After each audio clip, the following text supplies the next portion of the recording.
I'm so happy to have you guys here. Come on over, twins. Come say hi. Come say hi. I know. We're going to take you guys out for a minute. We're going to give you a studio tour first. But first I want to introduce you. These are our twins. We have big twin and little twin for obvious reasons, but he was also born first, if you're trying to keep track. And then our oldest is over here. Do you want to come over here, buddy? He's going to wave. I'm going to totally embarrass them today. And they're rock stars. This is my oldest. And then our number 2 is actually on the live feed. And so do you want to just, no, she doesn't want to turn it around, but there you go. You can turn it and show her. Okay, awesome. And then our middle boy, our explorer, he's almost 12. Come on over here, buddy, and wave at everybody. Yep, okay, so we got 15, 13, almost 12, and how old are you guys? 6. And should we say welcome to our home? Welcome to our home. Welcome to our home. How do you say in Spanish? Bienvenidos? Yes? Have you guys learned that? They're taking Spanish at school. It's kind of right now on the computer, huh? House is casa. Oh, house is casa. Welcome to our casa. Bienvenidos a nos casa.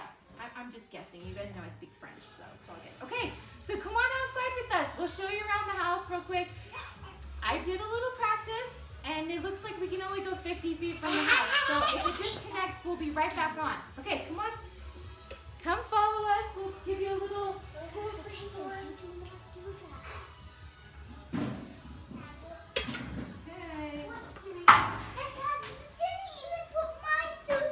You're okay. They are by the door. You're just fine. You're fine. Come on. Come on.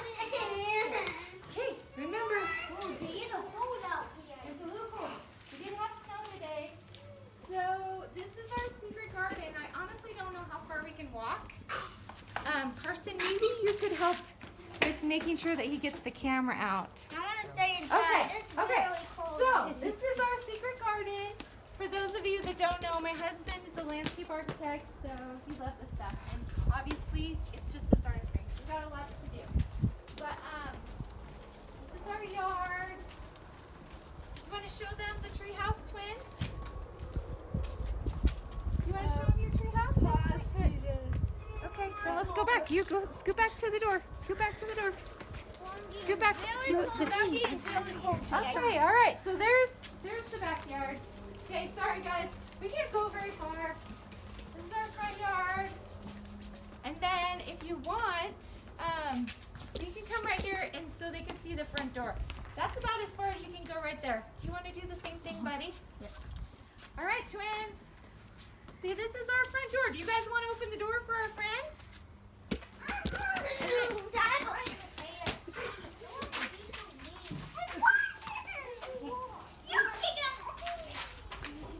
I'm going to knock. We'll just pretend. Hi. Okay, so this is our entry. Come on in. Okay, you can shut it now. Why did we have to do it like that? That was weird. I hate it. That was weird. It says that was weird. Okay, how do you want to do it? No? Okay, I'm going to show you. So this is our front door, and then this way is the studio. Okay? Yes. You can get a snack. And then over here, we have another tour. I told you I was going to give you the tour. So this is more of the construction tour. But we had snow this morning. And we also just burned our berms. It's good for weeds. So this is a happy collection. Happy collection launch day. Thank you, Melissa. Hugs to Idaho. Okay, come on back in. So again, this is back to our entryway. And then do you want to show them your artwork? Do you want to show them your art wall? Yeah. Okay, so we have an art wall dedicated. This is all the twins' artwork. You can kind of see. Do you want to tell them about it? So our twins are obsessed with letters and numbers and sometimes trucks, vehicles. What else? Pumpkins. And Now pumpkins. Yeah, Big Twin did a whole series of pumpkins. So obviously we need some new tape, but we love to have space for them to create. And as you can see, it's low, huh? We want to make sure it's at your height. Okay. All right, while we're here, let's answer 2 questions. Actually, should we do that? No, let's not do that. Let's continue with the house tour. You guys, I'm all over the place because we've never done anything like this, and we're so happy to have you in our home. Okay, let's turn it this way, and we'll show them our kitchen. We're going to come back to some of these paintings because some people asked about them. But this is our kitchen. Oh, and I think Little Twin wants to tell you about Mario when you get a second. Here, they're going to come around the island and then you can show it to them, okay? Should we show them the greenhouse? You want to show them the greenhouse? Hold on, I'm going to open up the greenhouse door. You Want to show Mario? You? Okay. You want to do? Put it up. Okay, we're going to show you Mario. Lift it up. Here, lift it up, lift it up. Mario's the caterpillar. Yep. We found it the other day. Tell them about Mario. So he eats dandelions. He's dandelion. Yeah. Because we need to give him more food. Oh yeah. Say we're gonna feed him some new dandelions today, huh? Okay. Yep. You can hold it up, and then they can see it. And then what happens to him after he eats lots of dandelions? He makes a cocoon. He's gonna make a cocoon, and when he comes out of the cocoon, what will he be? A butterfly? Ma. A moth. You are so right. Snack Central over here. Okay, do you want to show them the greenhouse? No. Okay, I'll open the door. So this is our back patio. And this is our greenhouse. You just take a little sweep tour in there. You've got some tomatoes on the vine, arugula growing, all kinds of stuff. I don't know how much you can really see. Sorry. My camera people are doing their best with the tripod, huh?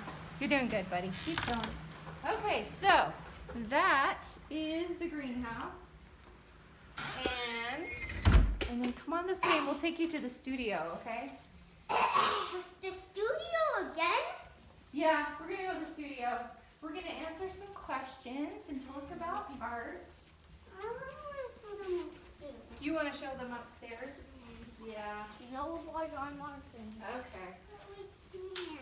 So this used to be our living room, and it became really apparent that we needed to change spaces. So that's what we have going on. So now this is the studio, and I'm excited. So welcome if you're just joining. This is Life is Sweeter in CANDYcolored. This is my solo show for Art Access that obviously got canceled just like everyone else's shows. And so we thought it would be really fun to do an online show opening for you guys. And so throughout this event, please feel free to drop questions in the box. I've got questions that people have sent in, so it will be a lot of fun. 2 dumps. So I'll tell you really quick just a little bit of background about these pieces. The other dump. And I'm just going to pause this for a second. Actually, do you want to pause it for me? So we have a lot of construction going on outside, and so there might be a little bit of distractions going on because it's very exciting, huh, I'm twins? gonna go eat this in the kitchen. Yeah, which is the best place to eat, in the kitchen. Don't forget outside. Don't forget outside. Oh yeah, we like to eat outside too. Okay, so Life is Sweeter in CANDYcolored. So I felt like this show and this theme was ironically a perfect fit for this time of Corona Crazy, because the whole idea behind my series is to celebrate the sweet moments in between all the unsavory. And we know that life isn't easy, and it's not always jolly, and it's not always candy-filled and wonderful, but it's these little moments of joy that help sustain us through the hard times. And so that's what this whole show is about. And so I just thought it was ironic, of course, when everything started happening. I thought, okay, well, I want you guys to know that I know there's hard stuff going on. I know that many of you are struggling. Maybe you're worried about losing a job or a family member's job, or if you're worried about a friend. Maybe you have a ton of kids that you're homeschooling for the first time, and that's overwhelming, and there's so much uncertainty and crazy stuff in life. And I get it, and I have felt it myself, and I want you to know that you're loved, that you're thought about, and that I hope that today's solo opening, this virtual event, will just give you a little bit of a break from all the heavy burdens that you're carrying right now, and just know that that you're loved and that I'm thinking about you. Okay. All right, so I'm going to start with a couple questions, and then we'll talk about some of the pieces. We'll just kind of bounce around between those two, and then maybe at the end I'll take you outside again. I really think I think we're just gonna keep losing connection, but we can always try. So, okay, do you want to go ahead and read a couple of the questions? Sure. The first question is color palette, limited palette, what colors used? Okay, and this one I think is coming from Della and Melissa. Okay, so let's talk about color palette. You guys know that I love color, and I have to start by telling you that, so I went to school to be an architect, and when I was doing my senior project for landscape architecture, my professor was just really, I don't know, he was trying to be helpful in a very kind way, and he told me I needed to just focus on like one color or one hue. And so I did that for a while because I just liked color, and I was totally crazy with color.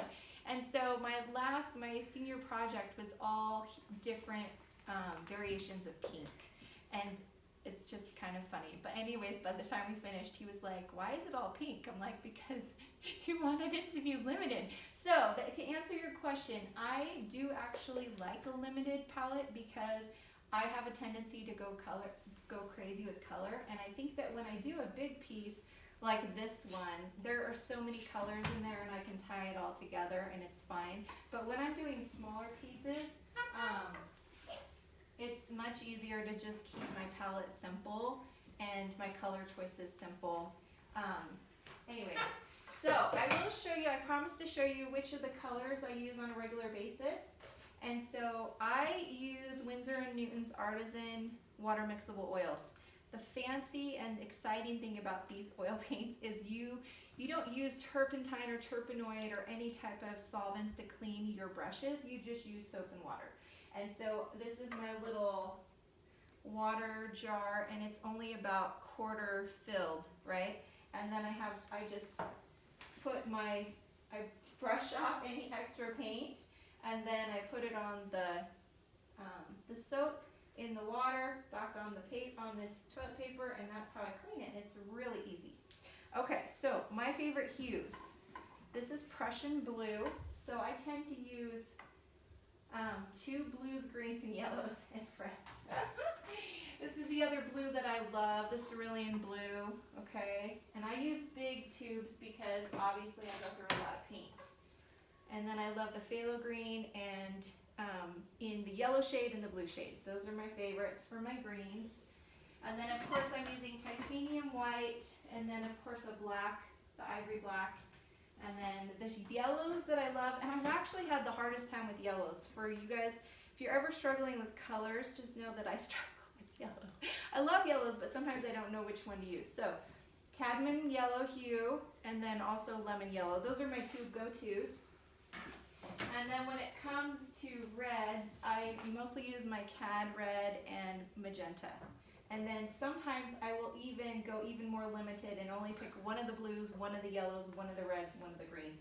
And that's all that I use during that piece. And so, but those are just my favorites.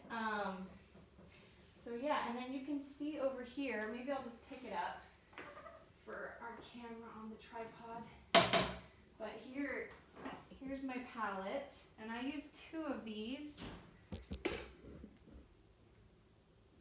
And again, you can tell I really like to use a lot of paint. So, yeah, so that's kind of about color. But yeah, I think with me, with color, I think another question that people asked was how did I come to all those color things? And for me, I think that the more that I just painted every day, the more I was gravitating towards certain colors. And yeah, I like to get inspiration from photographs and images, and then just really study the colors that are in there and try to use those for a little while and see how they fit with my whole overall feeling. But that's about color. Okay, let's do another question. Question number 2 was. Okay.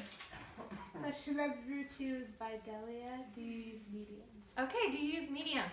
So this is such a good question. So again, most typical oil painters will use, typically oil painters use mediums, okay? Whether it's to thicken, to speed up the drying process, to thin out your oils, all those things. And to answer your question, Della, I actually don't use mediums. Since I'm using a lot of thick paint, I just put it on. I just use a lot of paint. However, and then also, if you choose to use this line of oil paints, they do have a whole line of mediums. Winsor & Newton has this similar things that you would find, but you have to use their mediums for their paint because it's the water mixable. Now, could you switch it with other brands of water mixable paint? Absolutely, I think you can. Like I've got some Cobra, trying to think about all the different paints that I've tried with the water mixable. Like this is the Cobra brand. Anyways, I think you can mix those, it's just fine, but just keep in mind that when you use oil paint, if you're using traditional oils, you can mix it with the water mixable, but once you mix it, you have to treat it like it's a regular oil and use all your turpentine, terpenoid, all those to clean it up. Okay, so let's do a painting. What was the first painting if you flip that paper? The minis. Oh, we were going to talk about the minis. Okay, and who? I can't remember. Melissa. Oh, yes, Melissa asked me to talk about the minis. Okay, so I had basically 2 big shows canceled in March. One was obviously my solo show, and the other was Art and Soup. And we did do an online thing, but I had planned on bringing all these minis to Art and Soup, and obviously that didn't happen. And so I have these tiny paintings, and they're all on wood, and they have their own little frame and their own little easel, okay?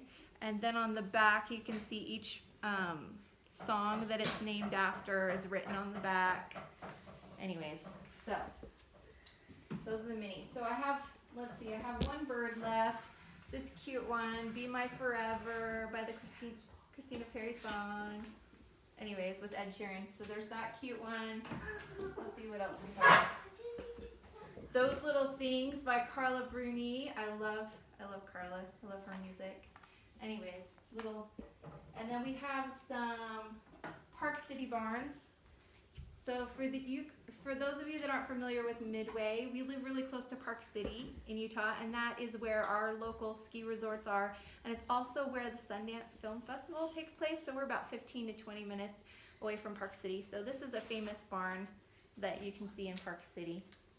Okay, anyways, all right, so those are the minis. All right, let's answer a couple more questions. Okay, Fifi asks, who's your biggest inspiration for making art or artists? Okay, so this is such a good question.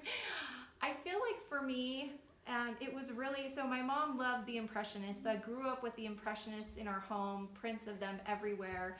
And so I was familiar with them and a lot of that movement. But then when I went on study abroad to France for the summer, I started going to all the museums and seeing them in real life. And so obviously it made a really big impact on me, and that's when I fell in love with original art.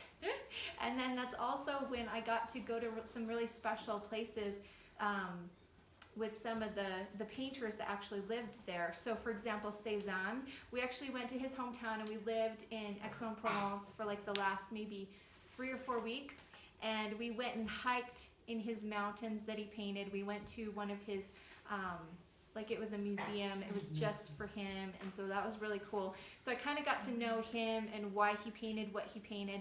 And then also we went to the cafe that supposedly is where Van Gogh's, the cafe We went there on one of our trips, and so I think that those were the things that really first inspired me with artwork, was connecting with the people, the painters, where they lived, what they did, like, and their inspiration. And then soon I started wondering where all the women artists were, and so that became more of what I really wanted to look at and learn about. And who inspired me are the women artists, the ones from, you know, ages ago that just did it anyways, despite the fact that it wasn't popular and it was hard for them, especially when they had to have a brush name instead of using their regular name. And then even now, it's just been really nice for me to get to know women artists, and they inspire me all the time. So, okay, that's one question. We have a question on Instagram. Do you ever paint from your dark side? From my dark side? Oh, that's a good question. What do you guys think? I don't think so. My daughter says she doesn't think so. What do you think, buddy? Have you ever seen me paint anything dark? No. I'm trying to think if I You've have. used like navies, but Yeah. I feel like that's I the bet. darkest. Yeah, that's like the darkest you've ever done. So I think they're right. I think the dark side comes out more in the color, but it's more of a recognition of mood, maybe recognition of feelings and hard things. I did 2 paintings recently, and I will go talk about them in a little bit when Anna gets back. Anna's an appointment, and so I don't want to share. She wanted me to talk about a couple pieces, but I'll share with you, is those have kind of been the darkest that I've got feeling wise, and we'll totally talk about those in a little bit. As soon as Anna pops on here, we'll talk about those. And James also asked what I was meaning from your dark side, mood or feeling. Oh, good. Is this James Reese? Yes. Hi, James. Always good Yeah, questions sure. with James. So yeah, so more with mood and feeling. So yeah, a lot of my feelings come out in my paintings. But you're right. I try to focus on. I feel like most of the series that I've done up to this point have really focused on those sweet moments, because they're so few and far between. And so I think that for me, there's been so many hard things that have happened to me in my life that so many of you can connect to: abuse, infertility, just all kinds of hard things, health problems. And I feel like for me, instead of dwelling on those hard things, I've chosen to focus on these to get me through. But recently, when I started that new series with these harder emotions, I feel like it was kind of, I don't know, I definitely released maybe a little bit of the dark side or those deeper, harder emotions, and it was good. And you'll find too, James, I don't know if you've seen these pieces yet, but they still have candy color in them. But they're also exploring hard emotions. So it's something that I want to keep doing. And I think that as artists, and I would love to have you here, James, to talk about this, but I feel like we go through phases of what we feel comfortable sharing. And I think that I'm ready to go into that phase. So I'm excited. So thank you for those good questions. Yeah, Dennis. Or I don't know how to say Oh, her it's username. Denise. Yeah, It's Denise. Hi, Denise. She said, "Say my current client is asking me to make this piece dark and forbidding. Not sure if I can do it." Okay, this is good. There was a question on our list about, let me just skip to this question and I'll answer all these at the same time. Let's see if I can find it. It was kind of like balancing. Oh, here we go. This is by Lily. Lily asked, how do you balance making what will sell and what feeds your soul? And so I want to tie this into what we're talking about right now, because I think that for me personally, one of the reasons why I wanted to be an artist was just because I could share whatever I felt and whatever I wanted to share, and I got to really design it. When I was in architecture school, when I worked at the city of Las Vegas and for other landscape architects and for clients, you had to take their design and their inspiration and create something wonderful for them. But a lot of times it gets changed. It gets changed in the construction process by the landscapers. Sometimes they just decide they want to do it differently, or for whatever reason, things get changed. And what I liked about art was that for the most part, when I first started painting, I could create what I wanted.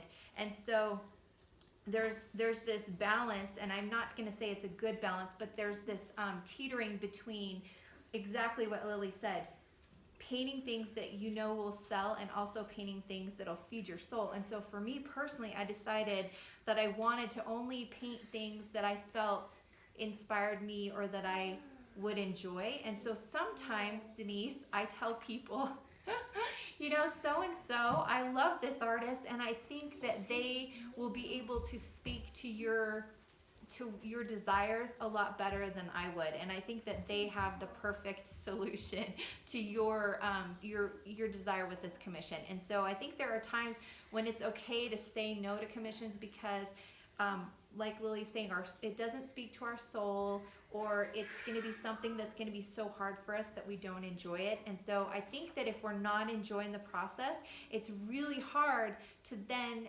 allow those feelings not to come out in the piece. So I feel like for me, there's been times when I love to paint birds. Many of you know I like to paint birds. And there was a point a couple years ago when I thought, is there enough meaning in these birds? I love painting them, but is there enough in it to lift somebody? And just like a week or two later, a friend got a hold of me and said, I want you to do a commission for me. It's going to be birds that represent my ancestors. And she told me this beautiful story about her ancestors. And I was just blown away that she had found so much meaning. And it just was a reformation to me that as long as I am true to my heart and to my soul, and paint the things that I believe in and that I know that I'll enjoy, and then allow other people to do what they do best and invite other people to solve those problems when it doesn't work for us. Now, there's been times, Denise, that I have taken on commissions that I wasn't sure how it was going to go, but I felt like I needed to do it from a growing perspective, and that has been really good for me too. But again, I think that just follow your heart. You'll know what to do, and if your heart's telling you, oh my goodness, do not do this, it's okay to just say, here's so-and-so, they would be so much better at helping you with this. So I hope that helps you a little bit. We have another one. Happy Go By Hannah said, were any of the pieces in this show more difficult than others, and why? Hi, Hannah. Good to see you, Hannah. Okay, which pieces were more difficult and why? Hang on, I'm going to look around here for a second.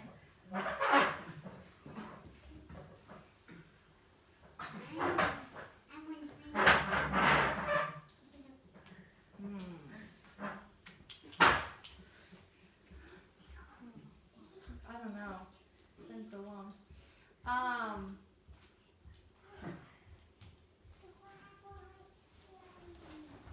going to take this one down and I'll put it up a little bit closer. So this is another Park City barn.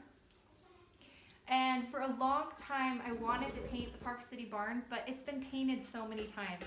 And how often do we as artists say to ourselves, oh, somebody's already painted that, it's been done, I don't want to try it. And that was me for years. And I just lived down the road from Park City, and so we pass this barn all the time. It's very charming. It's the McPolin barn.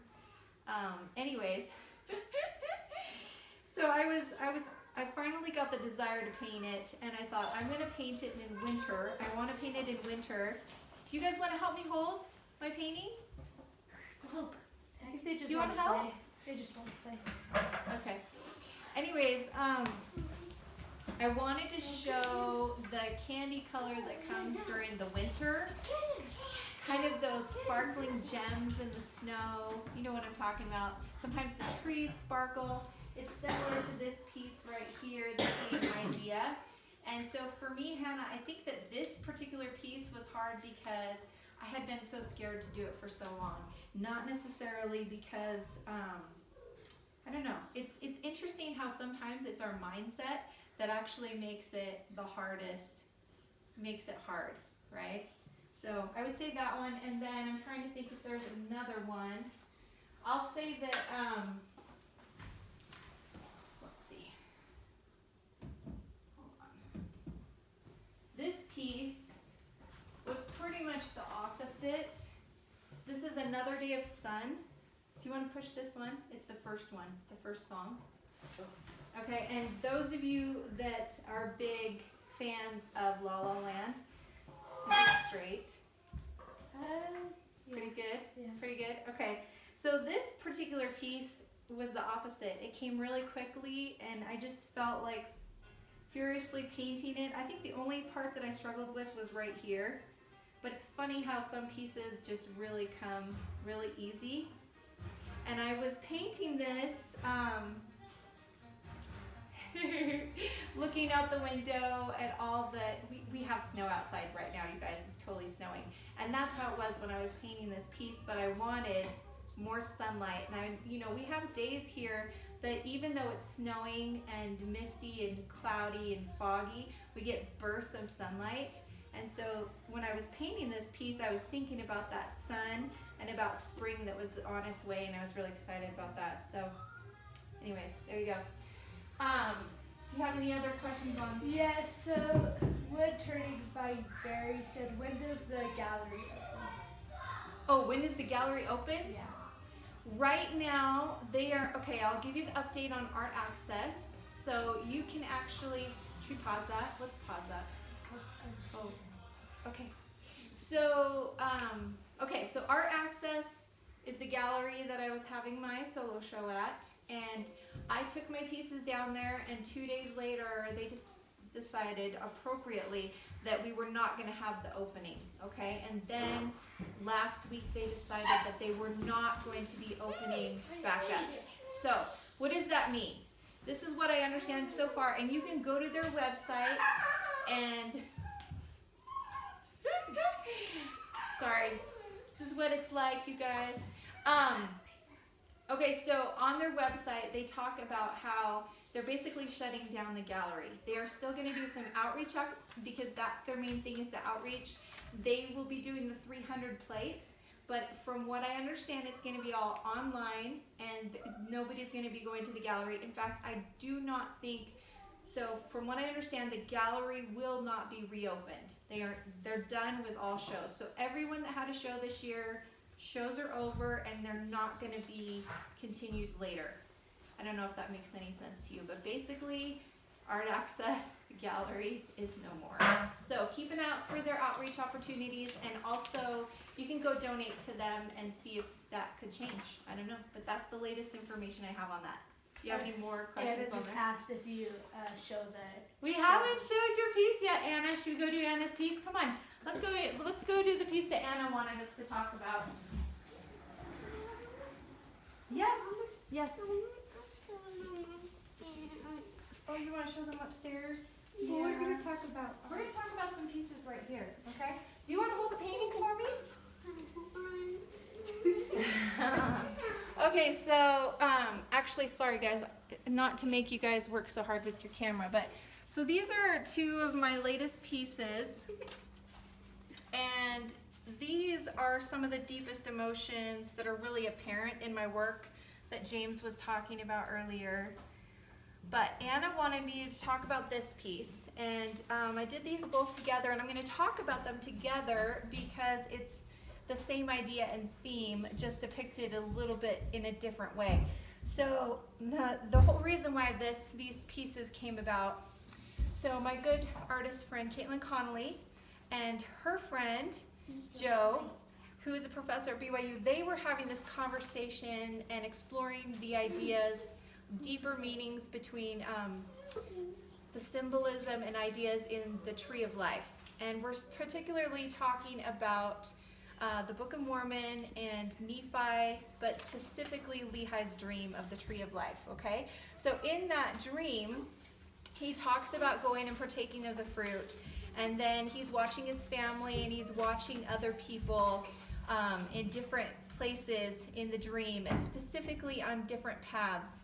And the idea that Joe and Caitlin really wanted to explore was this idea that what is it like to be a parent or have loved ones in different paths, but more, I think that really what they wanted to explore was this idea that Lehi and his wife Sariah were looking at generations to come and wondering if their posterity was going to wander and be confused about life and things in general, or if they were going to find the goodness that's out there. And so really we were exploring that relationship, and I want you to think about that and think about whether it's children in your life, nieces, nephews, friends, neighbors, students that you've had, or patients, or any of those types of things that you feel very connected to in a way that you have what Nephi describes as like tender feelings.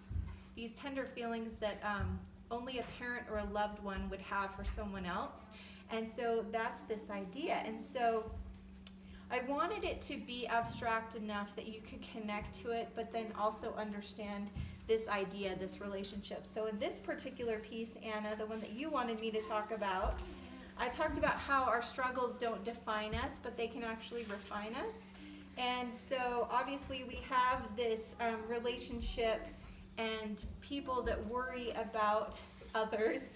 And it could be the whole world, especially right now with the coronavirus. Like, we're all so connected, probably more connected than we've ever been. We're concerned about our neighbors. We're concerned about our friends that we've never met, but these are online friends that we love and appreciate that live on the other side of the world. And we're concerned for them and for their jobs and their families and all the ways that they're being affected. And so the sea of tears, I also have flowers in there because so this is a representation of a little bit of the tree of life, and basically this idea that there is good fruit available despite these worryings and this strife that we're involved in, right? And again, we aren't necessarily defined by our struggles, but we can be refined. So it's so important to acknowledge all the feelings that we're having, but then also to look for the goodness, look for that good fruit that's available, and use that and send those good vibes to those that we're worried about, that we're concerned about. And then other symbols in the piece, you guys know I love birds, and so I've got a little hummingbird, and one of my friends once told me that hummingbirds are a symbol of ancestors and family that have passed on. And I don't want to cry, Anna, but you know, it's gonna make me cry. But we all know that this could very well be Ramona. Anyways, sorry. You guys, I usually cry on the podcast and not on Instagram. And then the same thing with this piece over here. Our family is really connected with the deer in our yard, at least I am, and Carl calls them my friends. He's always like, Mom's friends are here, because they come right up to the window. And I was getting ready this morning, and I opened up our window in our bedroom, and there were 8 of them just sitting there looking up at me. And they're so sweet. And so for me, I feel like the deer are another symbol for me personally of ancestors and people in our lives that are kind of maybe just in charge of looking over us and watching over us. And so that's the deer. Anyways, and then of course this is a very vague symbol of the tree of life. So those are kind of my thoughts on these and where I started going with these paintings. But it's interesting because as I painted them, I also couldn't help but think about our heavenly and our divine parents and their thoughts and worryings that they have over us. And yeah, so there's that piece. Anyways, Anna, we can talk about it some more, just you and I, but I wanted to give you a good little explanation for that. Okay, so let's do some more questions. Okay. And should we go back in the studio? How's the lighting? Sorry. These guys have been so good. Go ahead, ask it while we're walking. Rachel asks, what is the hardest moment you've had as an artist? Yes. Okay. What is the hardest moment? Okay, I think, so Rachel, this is such a good question. I was talking with my husband last night about what I thought the hardest moment, and there were lots of hard moments, like, you know, doing your first big show, or, you know, learning how to ship a huge painting for the first time. Those are like, just more like roadblocks. But I think for me, the very hardest moment was when I was at Art and Soup a couple years ago, and I was setting up for the show, and you know, we had our first lunch session, and I just couldn't focus on the show. And I was just really overwhelmed because a sweet friend, a young foreign exchange student from Estonia who just lived down the street, our dear friend Annika, she had just passed away in the night a couple nights before, and I had just found out the day before. And so it was one of those things where I had to go do this show. I had signed up to do this show. There wasn't time to grieve. There wasn't time to be with my family and with my friends that were all grieving for our sweet friend. And so here I was at the show, and I was having a really, really hard time. And at the end of that first session, so you have like basically five parts of the show, I basically sat there and I said to myself, I got to get it together. Why am I here? This is awful. I don't want to be here. I just want to be with my friends and family celebrating the life of our friend Annika. And here I am at this art show, and I had kind of this epiphany that it wasn't about me, and that as hard as it was to be without Annika and having a desire to mourn her, I needed to get out of my own way. I needed to get out of myself, and I needed to serve the people that were coming to that show. And there were people coming to Art and Soup that needed to see this artwork, that needed to be lifted, and it was time for me to serve them. And I remember I found a quiet place and I prayed and I asked for help. And then that night when we did the next session, I had an amazing session. It was wonderful. The rest of the show went really, really well. And then when I got home, I had a really hard couple weeks and I had time to grieve. But I think that was like one of the hardest things, because being an artist, it's life. It all entangles with your life, with your personal life, with every aspect of your spiritual life or your community, like all those things, everything's entangled. As you can see, I have my 3 oldest helping me right now. You can't see them, but they're behind doing all the videoing, and I appreciate them so much. So I would say that's one of the hardest things that I've faced as an artist, although there's been many. Okay, should we do another question? Yeah. Lily asked, how do you balance making what will sell and what feeds your soul? Okay, so we kind of talked about that one. Do you want to do another one? Okay. How to get visible and make money? Okay. How to get visibility and make money. And this is such a big question. Let me borrow this for a minute. So for those of you that don't know, I have a podcast, and I actually get a lot of these questions, the same questions. These questions that we're going to be talking about today, but then also these are questions that I had when I was just getting started. And so what I basically did was I started taking these questions and answering them on my podcast, and you'll see little snippets of them on my Instagram and social media.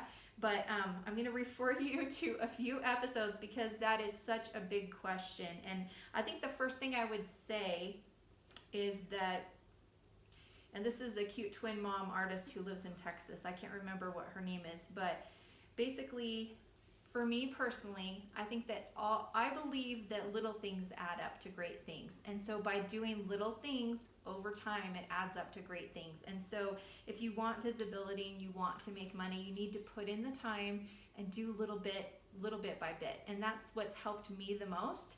But then to find out about what makes up those little pieces, I would refer you to episode 78, which is actually pretty recent. I talk about 10 ways to get more sales.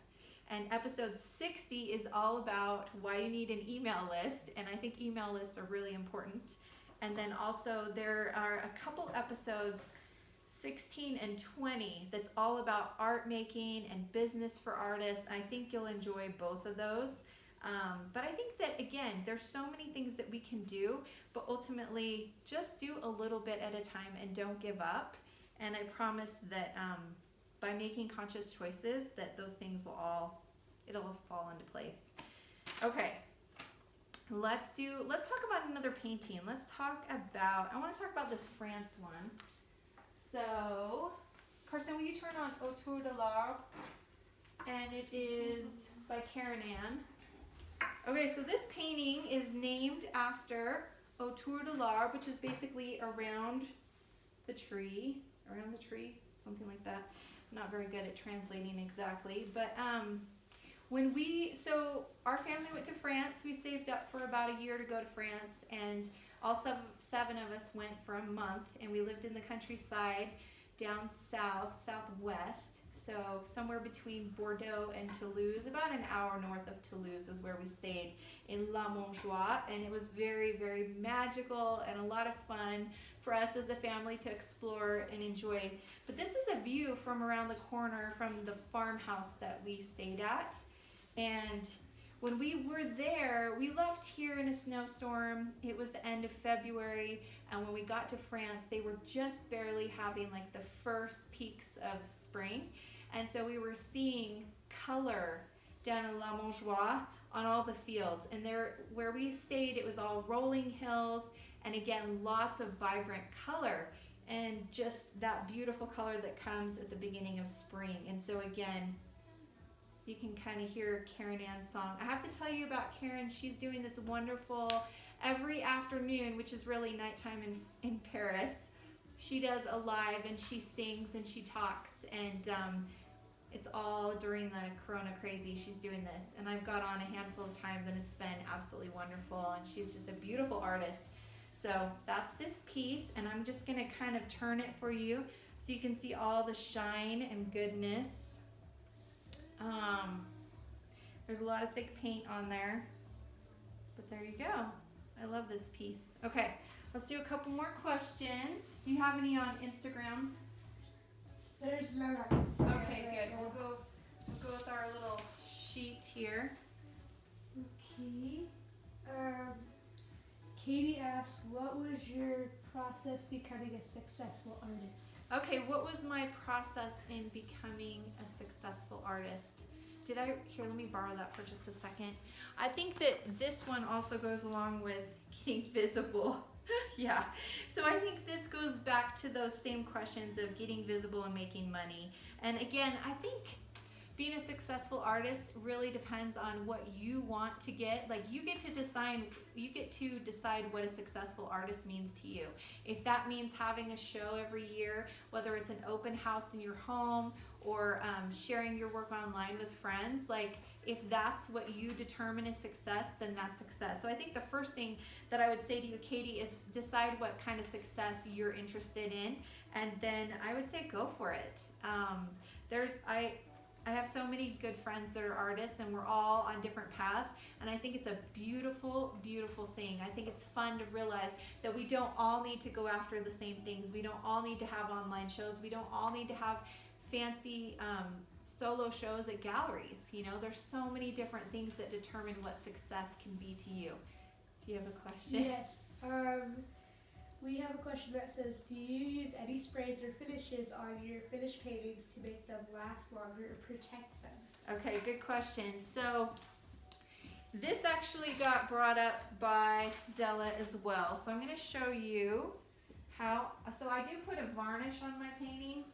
We'll go back to this one because it's nice and big and you can see the shine. But one thing that you have to know let's talk about shine really quickly. So when I paint my paintings, I paint on wood. As you can see, it's solid wood, okay? And then what I do to prepare my wood is I first put gesso. You can tell there's gesso on the back. I put gesso on both sides, and I use my paddles. If you want, I'll send you a link to this. It's by Catalyst. And I just brush the gesso on. I do a couple layers, and that makes it really, really smooth, okay? So then, when I use the palette knife and really thick paint, it ends up being really shiny like glass. And that's partially because of the paint, partially because of the palette knife, partially because of the wood and the way that I prepare my boards, okay? But then to preserve it and to make sure that that shine lasts, I use my favorite. I've used different kinds of varnish. I don't like spray varnish because I have a hard time with chemicals and fumes and anything spray. I don't really like it. But then my good friend Paige Anderson, who's also an artist, she told me about Gamvar, and it's by Gamblin, but I like this glossy version, and you only need a tiny, tiny, tiny bit. So basically what I do, and I think I've shared this maybe on a video on Instagram, maybe on Instagram TV. Do you want to help him? I think he's getting more questions. So this is my June pie tin. And basically I use this, and I pour a tiny bit of that varnish in there. And then this is how ghetto I am, you guys. This is my favorite brush for my varnish. It says it's by Edelstahl Rost Frei. I'm not sure how to say it. It's a Utrecht brush. It's a Rhenish varnish brush. And it's definitely from Germany. Okay, so then I dip it in there. And I just put a very, very light coat on my painting, okay? So, and when I'm done, and I think it'd be easier if you guys stayed together. I know it's crazy, but I'm trying to talk to two different, so maybe you could scoot over there. I'm totally cool with them knowing how I'm directing you guys. We've never done this. So then while it's still wet, I cover it in fancy, expensive plastic wrap. That's all I do. And then I will take my pie tin and I will stick it under another pie tin so that it doesn't get dusty. I have another one over there. And that's it. So yes, I do love, again, Gamvar varnish. It comes in regular or gloss. So there's that. So we have two questions. Two questions. The first one is, what is the benefit of having the gesso on the back? Okay, the benefit of the gesso on the back. Okay, so I'm not a scientist, you guys, but from what I've been told, so obviously we know that wood is porous. So you want to have the gesso definitely on the surface that you're painting to make sure that your oil or whatever you're using, your mediums, aren't going into the wood, because then it will obviously change your piece. And then I've heard from lots of artists that it's good to put it on the back because, again, it just creates that barrier. So again, not a great scientific thing, but it's something really easy for me to do, and if that saves the painting for another 20 years, then it's good for me. Okay, I'm gonna put this one back. The next one says, will you be opening up the Candy Club anytime soon? Love that shiny finish, by the way. Oh, thank you. The Candy Club, we just closed. Send me a message because I haven't picked the date for when we're opening it, but I could definitely get you on my email list. But yeah, send me a message and let's talk about it. Yeah, the Candy Club's been really fun. We have some awesome ladies in there. Got another question? No, it's just a comment. Okay, comment. I really enjoy your work, Katrina. It makes me happy. Aw, thank you. James said that. Thank you, James. I appreciate it. That makes me happy that it makes you happy. Okay, so let's talk, let's see, we did the varnish question. You want to do another painting? Yeah, let's do another painting. Let's talk about, let's do another France painting. So this is another one from our trip to France. This one is actually called Berg sans regret. Hold on, let me get the song for you. Do you want to find it for me? It's the Emily Claire Barlow song. Okay, so going back to France, and I told you how we were there, and it was the very beginning of spring. And so what we were seeing was vibrant colors, but just, yeah, you can go ahead and play it. Just a few pops of color here and there, and it was beautiful, and it was very apparent, and we were extremely drawn to it. So I was constantly taking pictures of these flowers. And this particular group of flowers were just some of the few, and so that's why this still life is actually pretty sparse, because there was just a little bit of vibrant color at the time. We went to this beautiful park one day in Toulouse, and it was kind of one of their central city parks, and they had a really fun playground. That was something we did every day when we were in France. We went to a park every day because we have 5 kids, and the twins had just turned 5 and they needed to go to the park every day. We all needed to go be outside every day, and so we went and we explored this really fun playground, and then next to it was a Japanese garden, and it was a totally traditional Japanese garden. It was gorgeous, and they had, I don't even know what they were, but remember, you guys, they were those they were trees with the big white, weird white paper flowers, and then there were some bushes with these yellow flowers on them. Anyways, it was stunning. Okay, so La Belle Dans Sans Regret. So there is a Sting song, like Sting also sings this song, but I love Emily Claire Barlow, you guys. She's one of my favorite singers. You'll notice that I use her songs a lot.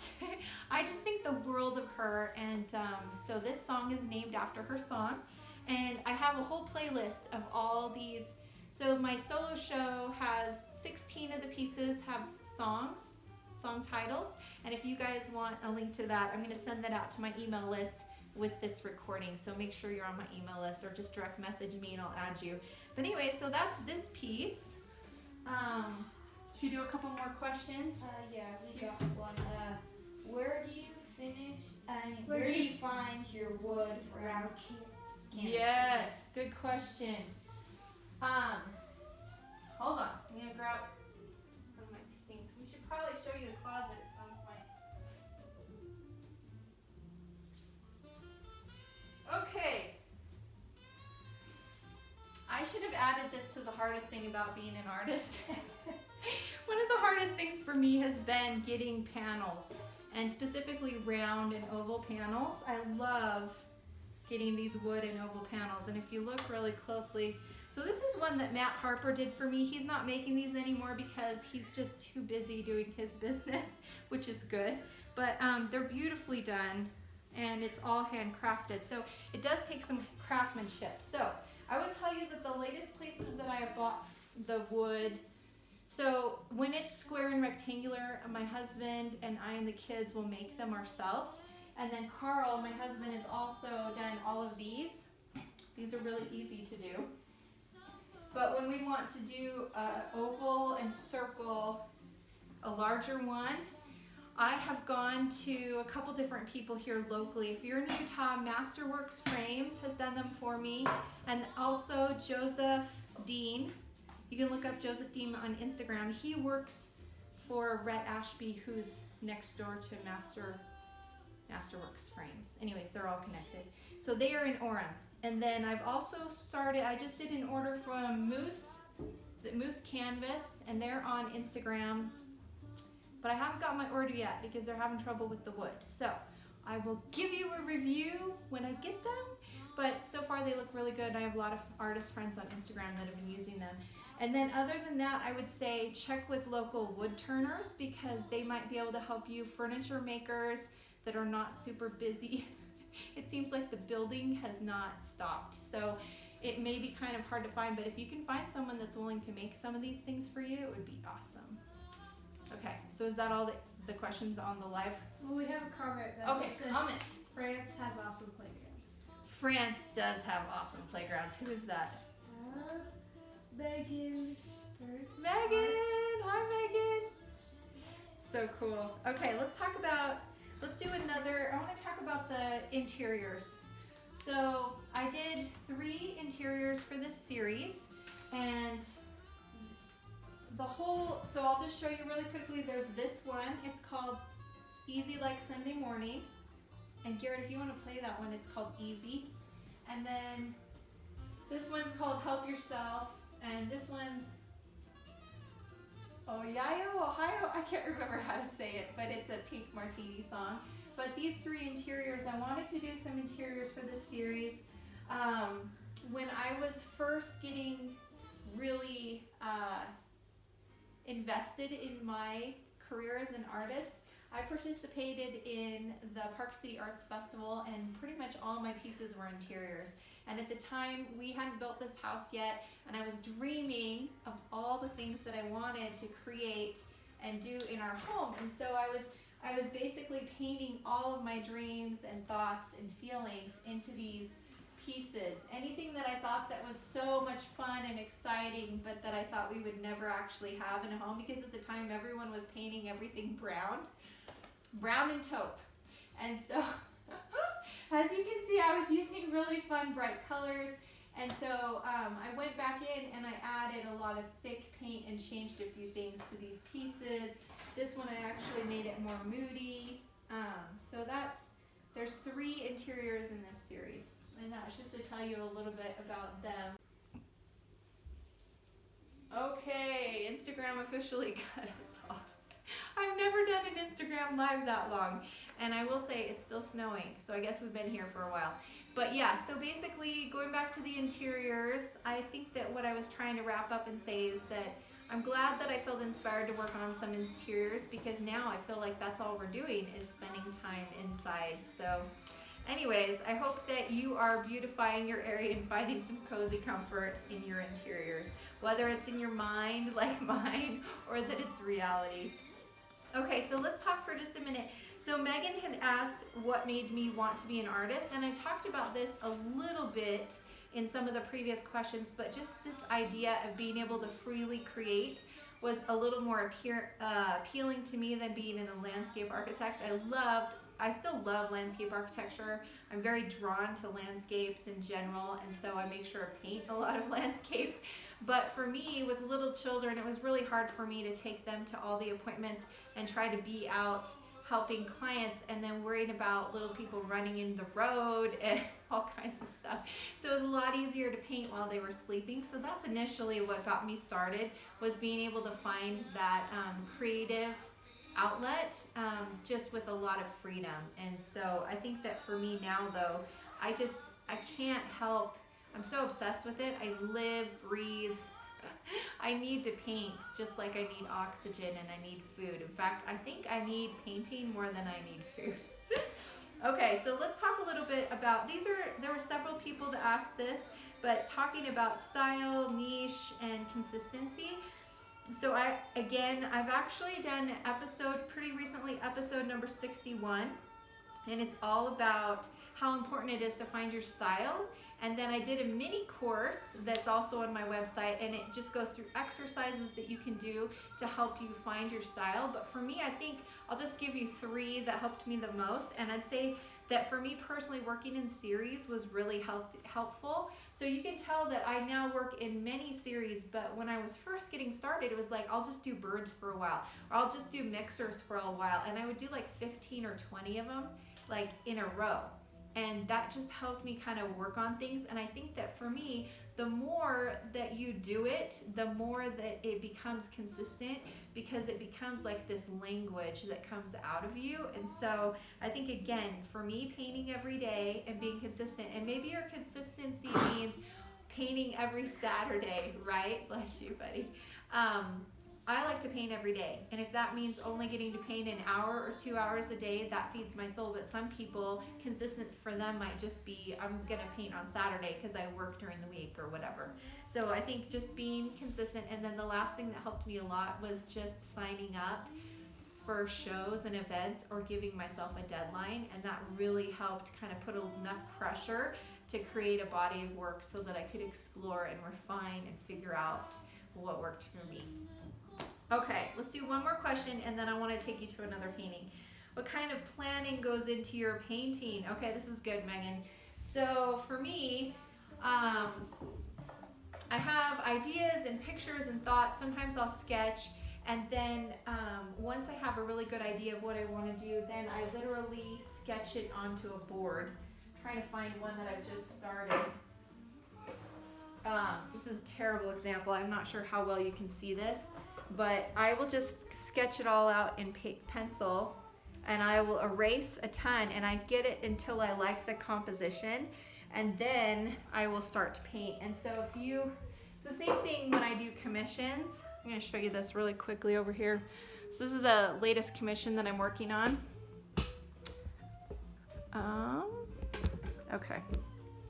So basically this one was the same thing. I sketched everything out, then I checked in with the collector, sketched some more, checked in with the collector. Most recently we decided to change a little area right here, so then I had to scrape off some of the paint to fix it. Fortunately it was really wet, but typically because of the way that I paint, I like to do the wet on wet. It doesn't work very well if I have to do that it has to be really wet and I scrape it off and go for it. So I am kind of a perfectionist in that I like to have the composition set and then paint. I don't like to go in and change things. I don't mind tweaking things, but it's really hard for me to change the composition with the thick paint. It changes the consistency, and I just like it to be a certain way. So that's a little bit about my process. So yeah, so basically then I get it all painted and obviously varnish it, and then I have to let it sit for a long time. So one other thing about varnishing, you want to make sure not to varnish until it's dry to the touch. with thick paint like this, it doesn't have to be completely dry because it'll take a whole month to completely dry. But as long as it's dry enough that I can touch it, then I can put varnish on it. So just look at your varnish instructions and it'll give you a little more direction on that. But okay, so there's that. And then I want to show you, let's see. Let me see if we got all of our questions that got sent in. That might be all of them.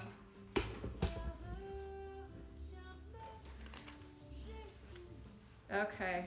All right, let's talk about this piece real quick and then I'll do another question. So we've actually got two pieces right here that you can see, and I'm gonna see how the lighting looks. That's not too bad. Let's go ahead and scoot back just a little bit so you can see all of it. Ah, very good. Good job, buddy. Okay, so let's talk about the piece on your right. So this one is called Feeling Good, and I named it after the song by Nina Simone. And this particular piece, obviously there's a lot more emotion in here, and the moodiness kind of comes through with the color. But I also wanted to definitely put the birds in there, and the hummingbird again, those ancestors watching over us, and same thing with butterflies. I feel like butterflies to me symbolically are like little angels keeping watch over us and our children, our loved ones. And then of course the chinoiserie vase. Like I love all things from Asia in general, but my dad served a church mission in Taiwan, so he speaks Mandarin fluently, and we grew up eating Chinese food on a regular basis, whether it was stir fry that my dad would make at home or going out to his clients' restaurants, which we loved. And so, you know, that was something really important for me to have in our wedding. We actually had all chinoiserie vases all over the tables, which was really fun. And then of course the fruit. I love the symbolism of fruit and flowers together. I love the old still lifes.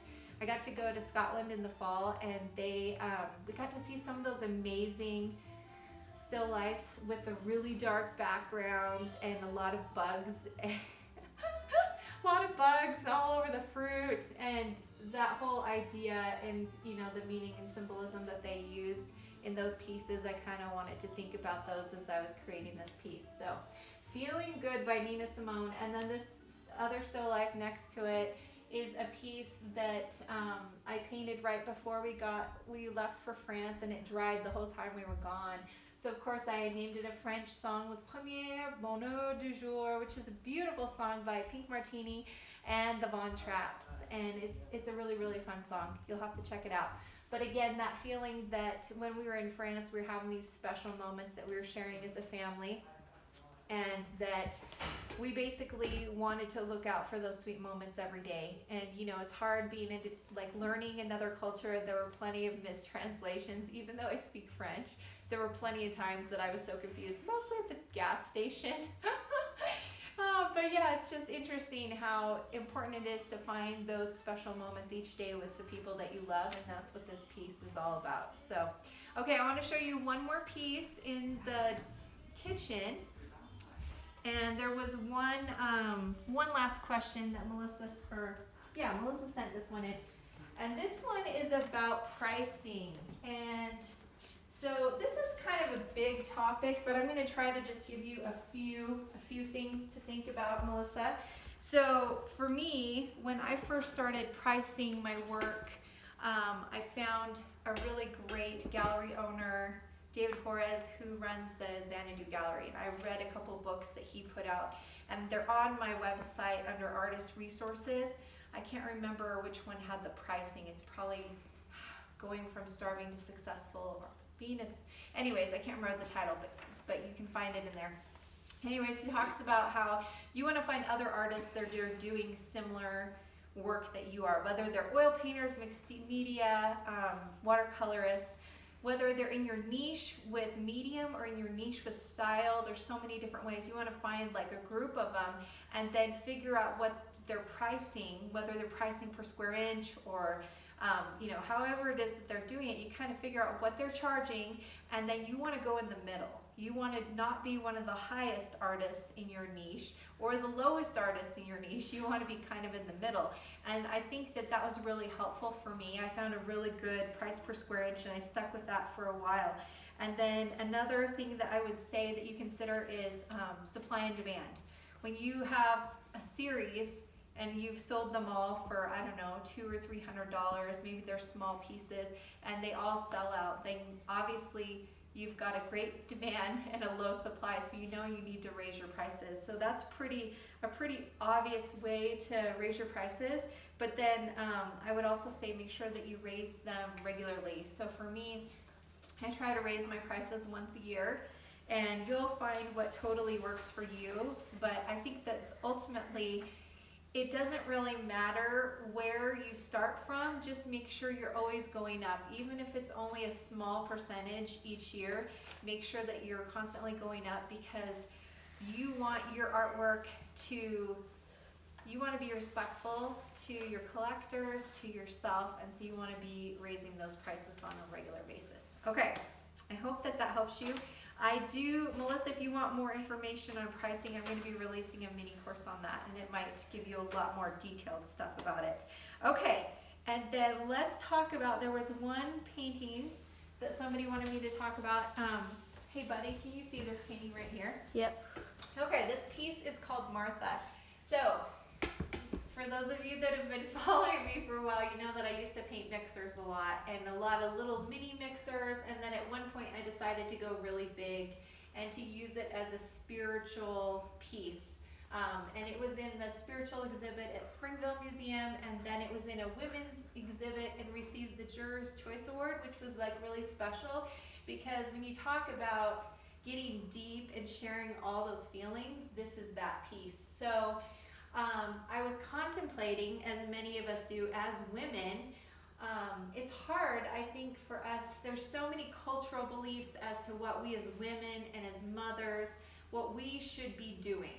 And I think it's real easy to just say, okay, this is my path as a woman, this is my path as a mother, as a sister, as an aunt. And I think that a lot of times we go on that path and we feel that we're not really comfortable on that path. And that's okay. It's okay not to feel comfortable.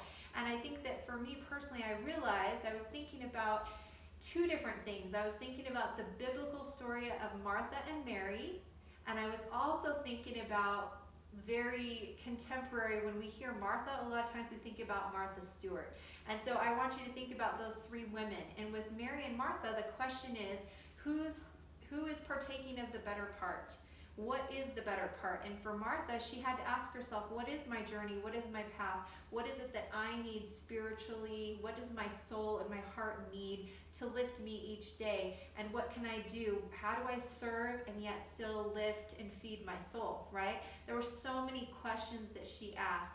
And then same thing with the whole idea of Martha Stewart. So many of us, we love to get domestic and we love to bake, or maybe we don't like to cook or bake and we feel guilty because we don't like to cook or bake, and we feel like we should be a Martha Stewart and we should be this amazing Pinterest Martha, you know. So there's all these things. Now, there's others like spiritual symbolism in here.